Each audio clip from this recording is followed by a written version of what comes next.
Sophomores Eric Velm and Jay Delamore were the next to see the dead body. The good friends were also walking home after detention.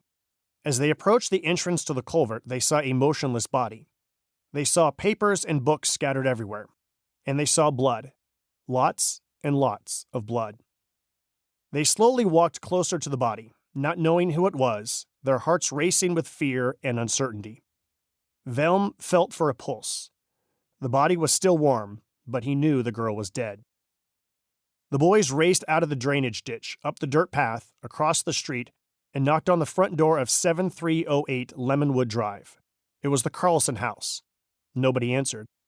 The boys then spotted an adult at the house they'd just run past.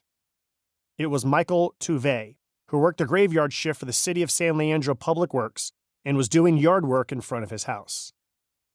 Tuve owned the last house on Ashwood Drive, before it turned into Lemonwood Way. Large trees were along the right side of his house, covering the view of the drainage ditch. Tuve saw the boys run past his house and across the street. Now he saw the boys running frantically toward him. They had frightened looks on their faces. They described a girl covered in blood. Tuve asked if she was alive or moving. The boys said no. Tuve called 911 and reported what the boys had told him. The phone calls by Stoner's older brother and Tuve arrived within seconds of each other at 3:27 p.m., just as the truck driver Lovell was flagging down a uniformed officer at the fairgrounds. Senior Tony Fisher was in the garage with his friends, a couple blocks down the street on nearby Ashwood Court. Some kid I didn't know on a bike was riding down the street, saw us, and said, "Hey, you see the dead girl?" Fisher said. We thought he was lying, so he took us over. I don't remember if we rode our bikes or walked. We went down there. I walked up toward the body. It was Fisher, Todd Olson, and Todd Smith who saw the body.